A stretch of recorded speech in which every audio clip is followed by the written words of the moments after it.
like one I'm practicing now is like I'm in my second adolescence, right? Oh, okay. So 7 times 7 will be 49. 50 starts a new one, Oh, right. and so my son was born when I was 50. Right, so Right. Yeah. we're going through the same, That's right. You guys and are. I meditate on it as is that okay? So when he went from 0 to 7 with infancy, I went from 50 to 57 infancy, right? And so I created a consciousness like that, right? Yeah. Yeah. And then we went through, now we're going through this adolescence, right? And um, now we're entering to another space. So it's like say infancy, youth, and adolescence. So now we're in a kind of adolescence phase, and so like my own meditation is, I'm like 15, right? Um, and I'm going through the same thing he's going through, right? It's like I'm single, right? It's like, like how do you talk to girls, right? Those kind of things. Yeah, yeah, I'm yeah. teaching them as best I can. Yeah, he is. He You're is. trying, I'm right? trying. He's the elder. Some Yeah. lessons are much easier than others, or courses for that matter. Yeah. Hey, I was never good at that Yeah. dating stuff. Yeah. But like going through it the second time, Yeah, I was my gonna say level you've of got security different is, wisdom, yeah, right? I And got security, wisdom. I got right? a stronger sense of self worth than I had when I was 15. Right, sure. And so I'm playing this adolescence phase again, but with all Yeah, this with different experience, Right. the 7 sevens, Right. Yeah. No, I like that. I have to think about that. I actually believe in reincarnation. Oh yeah. So I sometimes spend time trying to figure out what happened in my previous lives To give you this one. to give me this one Yeah. and how to learn from it. That's But some beautiful. days I have to be honest. I feel like I'm making the same mistakes over again, and Yeah. I'm really mad at myself. So I'm Yeah. trying to figure out, okay, what. So Yeah. now, if I have the time to live longer, hopefully this time around, I can still, and now that I'm thinking about what you're saying, I have time to fix, even if I made some of the same mistakes Yeah. in this realm, I can still fix it. Yeah. I mean, Right. that's the lesson of the soul. Yeah. Right? I feel that even my divorce, right? I feel that was soul shaking. But I've had a lot of experiences in my life that were not, right? But I needed that soul shaking experience to experience this. Right, to get to another point. What would you say that the grand purpose of all of this, from your perspective, is?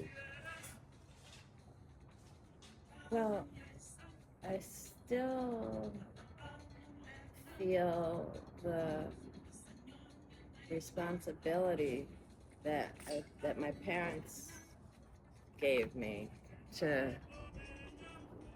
use what I have to make the world better. And I'm hesitating about saying that because now it sounds so much like I feel like a savior or Well, no, or a hero or I'm with something. you. And I don't mean it that way at A all. mother? A mother, maybe? A mother, yeah. Well, yes, maybe that's a better term. But so I do feel like, or a shepherd, maybe, or a steward. Shepherd's a great one. Stewards Yeah, or a steward. So I think that So I still feel like it's.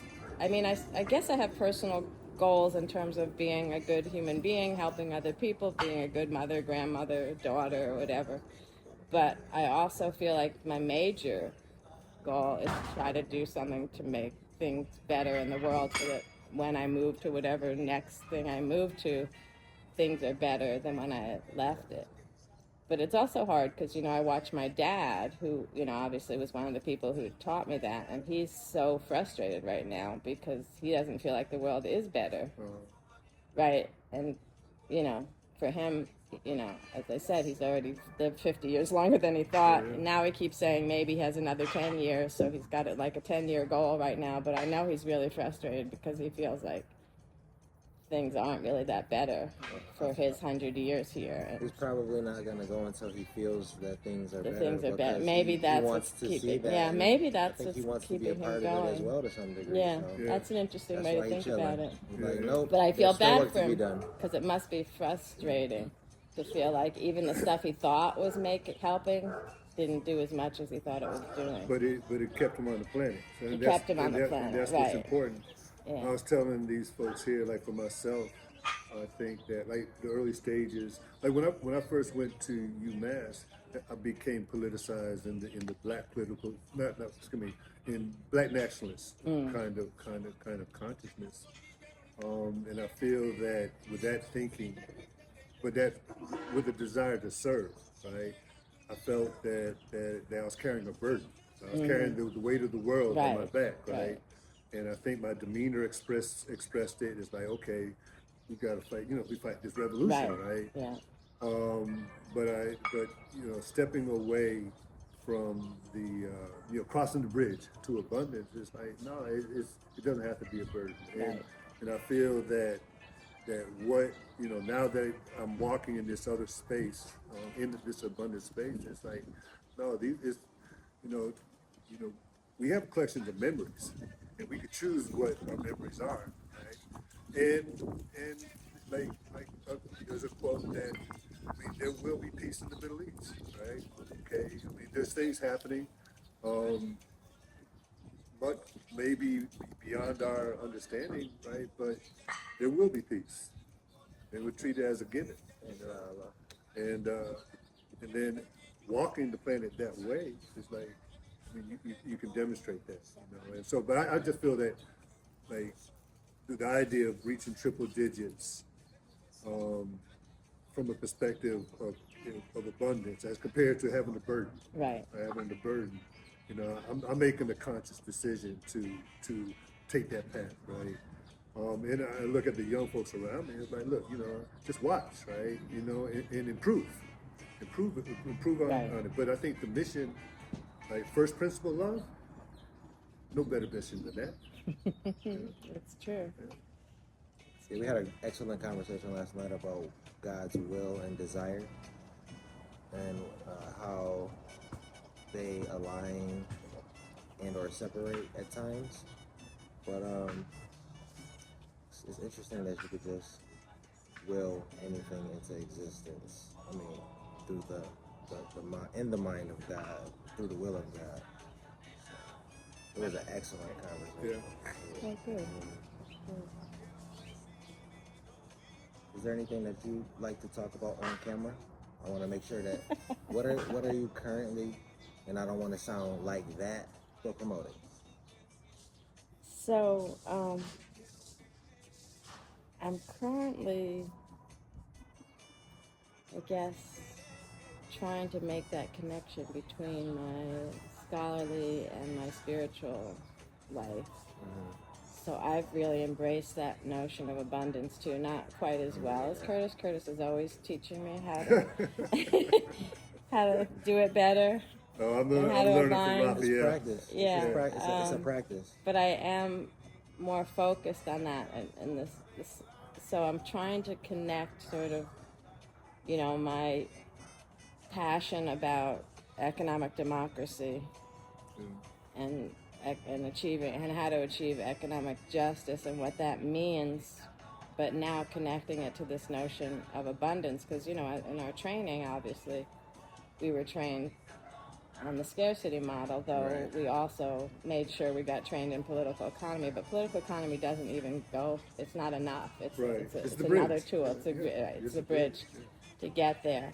But now that I've started using the terminology about abundance, I'm reaching more people because they have to, they have to stop and think because they're not used to seeing the words abundance with economics or whatever. So just, right. this all started at a conference you invited me to in 2020, in 2000, Oh, which one was Washington D.C. on wealth, that? Oh, that wealth conference. the wealth yeah. conference. Because up until then, being trained at UMass, I focused on income. Right. Right, that Which was we my, all did, which yeah, everybody yeah, did. That was my training. It was income inequalities, right? Those Right. kinds of concepts, right? But there was that conference was when I first heard a language around abundance, Right. right? That was the first kind. Like, Who cool. delivered that message? well, We didn't have a keynote, did we? I'm not. I think I we just had- with America was. No. Just We were because. we were at University of Maryland, right? It was. Was it University of I Maryland? think it was, and Rhonda Williams and I Was that organized the that theme conference. Yeah. of that conference?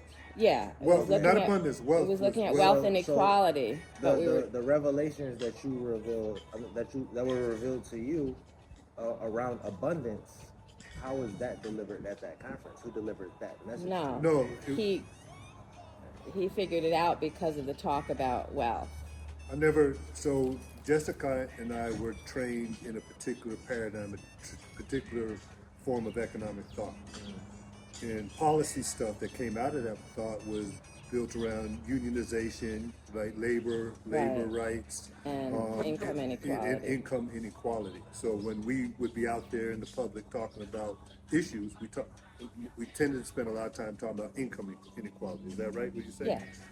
Right, and so 2000 was that was the same I time. started working with some people Yeah. that we were talking. Actually, I think it might have been Sandy Darity and a couple other people, and then I connected with a woman, Rhonda Williams, who's passed now, and we started talking about that. Actually, it's wealth that's the issue, not income.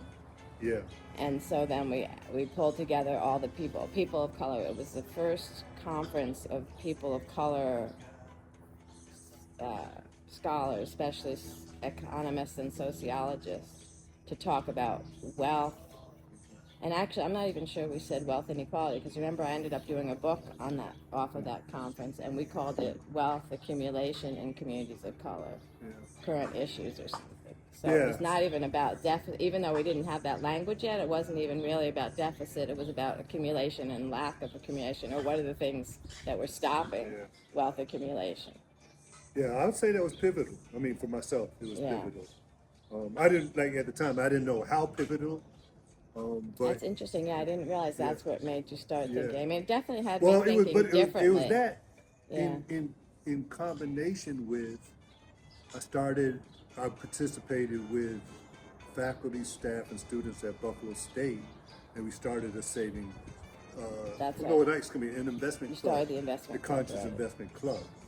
Before we went to the Conscious Investment Group, so we started the Conscious Investment Club in 1999. Around that time period, it became a saving circle because we couldn't agree what consciousness was, right? And everybody got their money back.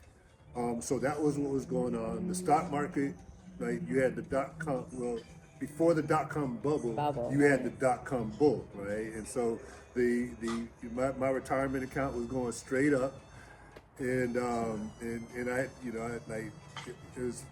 We had this idea of the greater fool theory, right? So I had a young student like tell me, Doc, you need to get into this, and so by the time I listened to him, right, by the time I got in, I was the last one to buy, and it went down, And it went down, right? And so There it that was goes. 2001, something like that. So all that, it was also Y2K. Right. Right, I was on sabbatical leave in '90. I was on my '99 cooperative tour sabbatical leave. That's right. And so that was it. What was going on in my mind, and I got at the train station in New York City. Was it Grand Central Station? I guess. I bought Rich Dad Poor Dad. Oh, you Right? bought that. I bought it in the train station while I was on my sabbatical. So then the notion of assets, right? How do you Just started accumulate coming assets, in. It came right? from all over the place. And then connecting that to our co-op work, right? So how do you collectively own assets and buy what? But I wasn't even thinking of it at that time. Oh, you weren't even thinking of that. Okay. No, that's where I'm at now. No, at that time it was just like, oh wow, what an interesting idea, and also reparations. I Right. think it was, I don't know, is it Richard America? Somebody was Yes. right. That conversation about reparations. Yeah. It's like And we had him at that conference. Yeah. we Yeah, had that's him an at that important conference. conversation and significant. And so that was real pivotal for me. Right? All those convergences taking place at that, and then you had the World Trade Center stuff going on. So that was a very intense time period. Do you play the stock market? I actually inherited some stocks from my mother. So I guess that I guess I play it, though I don't. Play. I don't play, right? I have it in some account. I tell them basic parameters, like some stocks I refuse to own. Right. but Tell them, otherwise. who's them? Well, actually, now that I think about it, I think there's some of them I still have because, you know, there's also this whole thing about how much capital gains you can have in 1 year and how much, anyway. So, but I said no Coca-Cola. I hate Amazon, so I think I had no Amazon on there. That's the one I'm not sure they totally divested me of Amazon. The oil companies, I think I said no oil companies unless they were seriously doing renewables. So this is a financial service company that Yeah, works for you? TIAA. Oh, okay. Oh, I mean, they're 'cause not from great. From your retirement account. Yeah. Well, and you but, but you talk to them about that, or yeah, a financial advisor? No, so it's TIAA has some of my retirement account, but I'm also in New York State something. Okay. But I also, when I inherited the stocks from my mother, I transferred it over to a TIAA investment account Right. because I thought they were the best of all the investments. You know, they're technically a nonprofit. They still have a bunch of problems. But they talk to me twice a year about what my goals are, what I want. And they give you that individualized service? Yeah. Oh, wow, nice. Do you own Bitcoin? Because I wouldn't assume No, you inherited any of that. I did not inherit Bitcoin. I'm actually afraid of it. So one day I have to ask you guys about what you're doing with Bitcoin. So I have no Bitcoin. Right. So I have a little bit, but so I guess I play it, but I don't consider myself a player because I'm not doing that day trading and all that. No, that was just my lead-in question to Bitcoin. So I do have, I do have some investments, but I don't. Yeah, I'm actually very, I'm risk averse, so I'm not really excited about about any of that stuff. But I do it because I gotta be responsible with the inheritance I have, so I try to do something so I can do something positive to it and then pass it on to my You kids said and my you're grandkids. risk adverse. Yeah. Yeah, I think that In capitalism, I'm risk averse because I don't trust those dogs. Right? For those two reasons. I should be into once Bitcoin. Once you understand the protocol behind Bitcoin, you're going to invest, or you're going to buy it because you're risk adverse. Oh, interesting. And he is not invest. You're going to save it. Oh, you're saving because it's not an asset that is designed. It's designed as saving technology at this stage, right? At this stage of its existence, right? Okay. When you look at money as a store of value, medium of exchange, and a unit of account. Which, from my perspective, makes it halal, and for it to be a part of the money game, or no interest rates, no interest. It's for it to be halal. That says a lot about it. What does halal mean? Permissible, lawful, legal, in Islamic law. Yeah, interesting. Okay, I had never thought of it that way. I just assumed it was scammable. It's truly a blessing. And something easy for people to scam you out of. That's what I was just assuming. I mean, it's I guess I'll say future, for lack of a better term, of money, but it's because it's better than what we're currently using. We're not going to a worse system. We're going to a much better system. It's just the awareness of the history of it, what's behind it, the underlying foundation of it, and it's and a then lot better situation. Who controls it, and of course, no one. It's decentralized. That's why it makes always, it better. Right, better but scarier. Well, scarier so I think as I learn more about it. It's interesting that freedom is a scary thought. Yeah, no, of course it is. Yeah, I think I'm about to teach a course on it. Oh, great. Right. You know, my father is interested in this. Yeah, I think You're not doing it online. Are you teaching it online?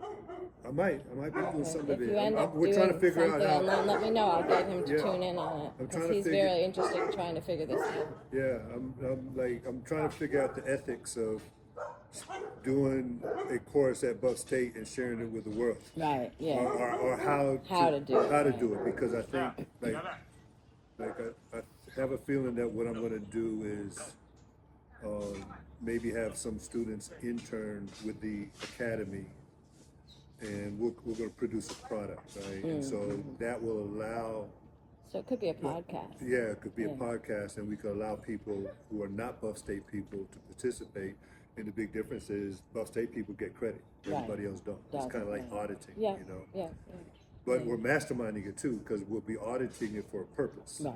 Right? The purpose is responding. Like that comment, I did a interview with a guy who had the African American dollar. Oh, right. Yeah, So we did a He podcast. sounded so interesting. Yeah, we did a podcast together, and he was totally Just adamant. yesterday? Yeah, afterwards. Oh, cool. Afterwards, and Great. he was totally against Bitcoin. Did he have a picture? Yeah, of yeah, his- yeah. We got pictures of it and everything. Oh, yeah. I mean, It we sounded beautiful. we have a lot of It sounded content, beautiful. Yeah. but no, Bitcoin's better. Right? I Wow. think we have no, Bitcoin is like infinitely Right. better, infinitely. And I'm using it. There is a term with Bitcoin is the infinity sign divided by 21 million. Oh, Right, and the 21 million is a full stop, inelastic supply. oh, okay. That's Bitcoin, Okay. right? The U.S. dollar monetary policy is perfectly elastic. Elastic. Like whenever they want to put money Yeah, in, they they just do it. Right. And there's social economic consequences to those two Right. different abilities. Oh, right. Yeah, that's Right. true. And also who's controlling Who's controlling it? the U.S. dollar is ridiculous. Exactly, Right. right? And the controlling the printing press. Right. They control the printing press, and you have all these feudal kingdoms, or you have all these satellite reserve banks throughout the planet, right? Who are kind of finagled, or you have to hold U.S. dollars because it's the more more hard Right. of fiat, right? Or It's- I mean, recognized, all right. fiat is soft But money, it's all right? really just but for it's the them to hardest. control of it more. Yeah, but it's They- really more for them to control Yeah, it. and more control, and the majority of countries that use fiat, it's kind of like shit money, right? Nobody wants it. The only fiat money that people want is the U.S. dollar, the pound, the yen, the yuan, right? But as you get down to the Zimbabwean dollar, to Right. those, Yeah. nobody wants it, and even the people in the country don't want it. Right. Want it. They're all trying to convert it to this fiat, Right. but the fiat is in the hands of Yeah. of The most a centralized ruthless- authority. Yeah, and the most ruthless people. Yeah. So. Yeah, good points. Yeah, well, more for me to learn. Alhamdulillah. I'm reaching, like, I just have this whole new level of vitality, making the decision to study and become an economist who understands Bitcoin. Great. Because it is an economist who understands money, Right. and it's an economist who understands trade, Yeah. and it's an economist who understands trade with people who you don't know, because that's what money facilitates. Right. You could trade among your family, right? But Yeah, you if don't you know really need somebody, money you for just that, they're right, really yeah. trade among somebody that you don't necessarily know, yeah, don't necessarily good trust point, yeah. necessarily, but the trade could still take place, Yeah. right? And learning that is significant, and is revitalizing to me. Interesting. Yeah. Yeah. So yeah, to answer the rest of your original question, so for, my passion for economic justice, right? I'm now looking into the way co-ops and solidarity economics can be used inside prisons and things like that. But I'm also, as I said, trying to match it to my growing understanding of what it means to be a human being, and that spiritual side of developing myself and helping, making sure we're creating or recreating or participating in economic systems that help us to become better human beings. So that's sort of what I'm focused on now, and trying to articulate that in the work that I do. And it's actually, in addition to continuing to learn from Curtis and think back on the things Curtis has told me, right? It's also, I'm learning it from the interviews I'm doing with the guys in Puerto Rico who were in the co-ops while they were in prison that I've been able to interview. Yeah. Now, I And know. it's amazing the way they explain their experience. So when Jessica, excuse me, not Jessica, when Jasmine comes down, she really wants to talk to you about that. Yeah. Because I only interviewed 3 or 4 of them, but it was just like a 2-hour mind-boggling 2-hour exchange. Wow. It was just incredible about how the co-ops allowed them to actually become human beings, to be human beings. And maybe just become is the wrong word, to be human beings. Yeah. Recognize their humanity. Yeah, and one guy, I had my interview questions, right, and one was about how the economics was better than slave labor, right, without putting those words into their mouth. But one guy, I asked him the question like 3 different times, and he finally said to him, he said, "Professor, I made a lot of money on the streets." He said, "The co-op couldn't come close to that, but that's not the point." Right. He said, "I grew up as a human being in the co-op." I mean, I don't know if he said it exactly like that. I have to go back to my notes, but basically he said, the co-op allowed me to be a human being, have real relationships with people, to trust other people, to learn how to make decisions with other people. Yeah, that's a blessing. And for them to be able to even articulate that is also amazing. And I was like, okay, I get it. I said, don't worry, I'm not trying to be whatever. I'm just trying to do my research, right? I'm not trying to be stupid about this. Well, we scientists. Just a scientist. Scientists, yeah. But he was like, don't stop asking about the money, because that's not what he wanted to talk about. That's not what he got out of it. When you used our first edition of The Journey of Economic and Spiritual Man, you used that in prison. I used it, yep. Can you talk about like what might have happened, or did anything happen that was relevant? Yes, that was with my students in New York State prison. They really enjoyed it. I'm trying to remember. It was before COVID, right? So it's like, I have to go back to some of the, I had them do journaling around it. So I had them like I would assign pages in the workbook, and then also get them to journal about it in class, or to reflect on it in class. So I'm trying to remember. Most of the time, they said things like they hadn't thought about either themselves or money in the way that the questions of the work. So that was the first thing. The second thing was they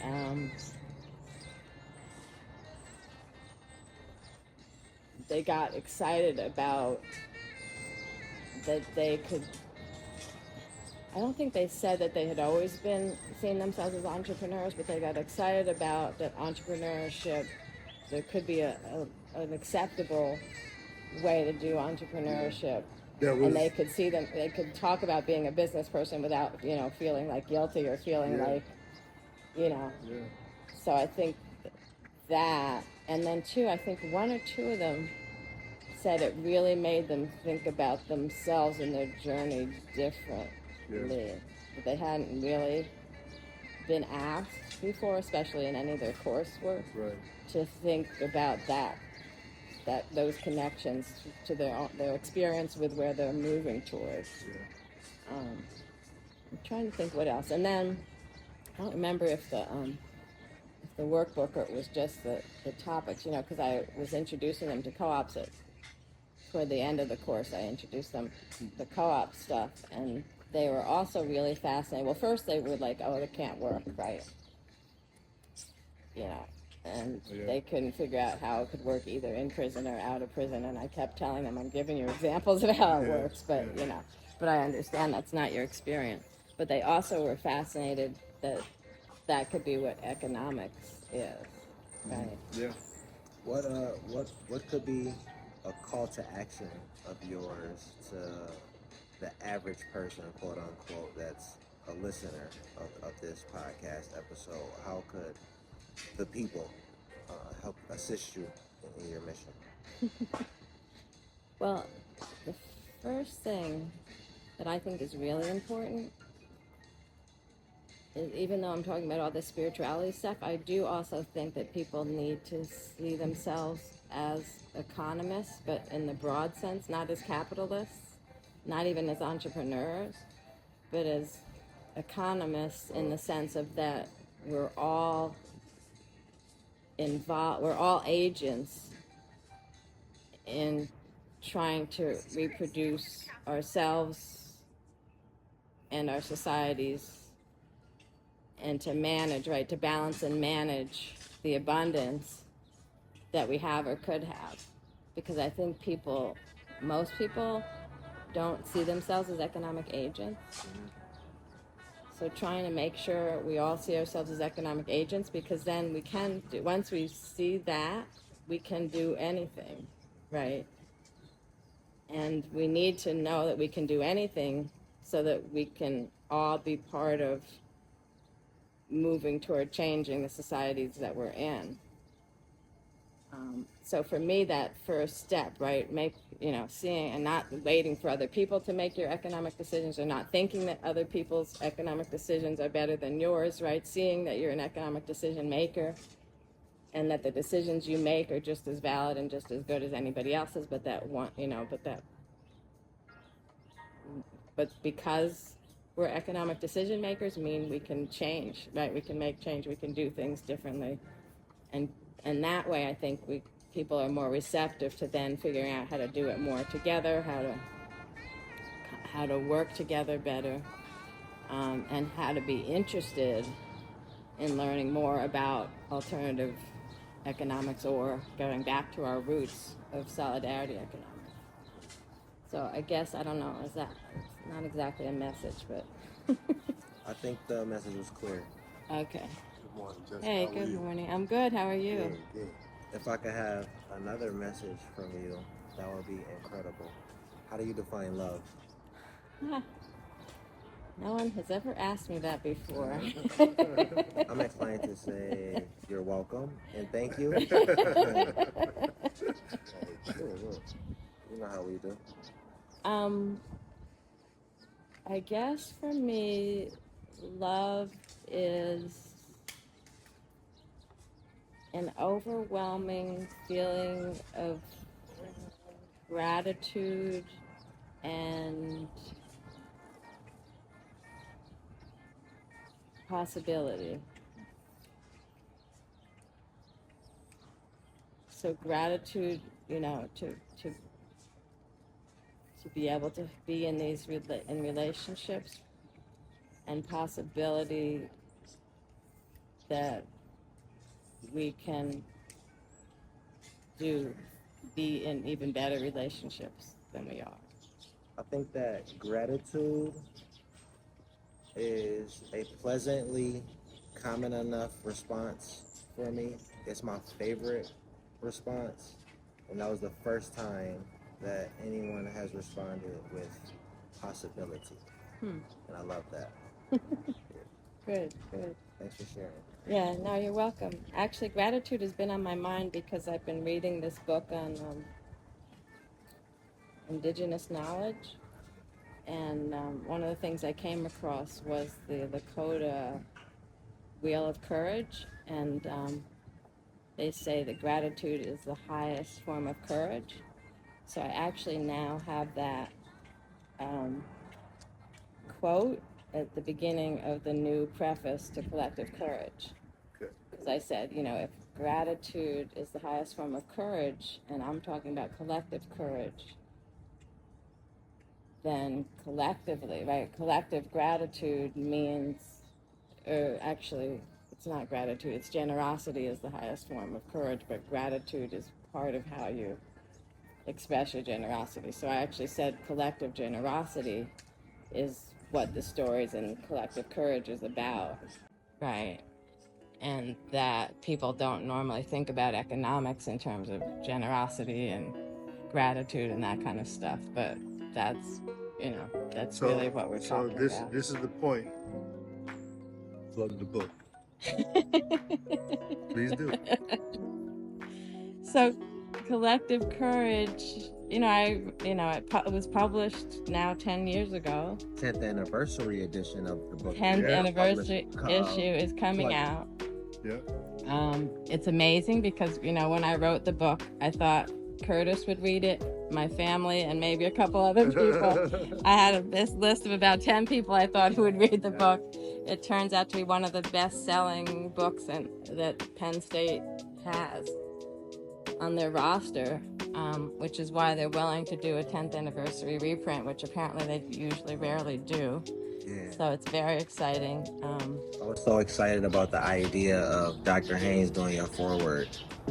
Oh, yeah. I should ask them I if know we him. can do I that. know him. I'll talk to him. Yeah.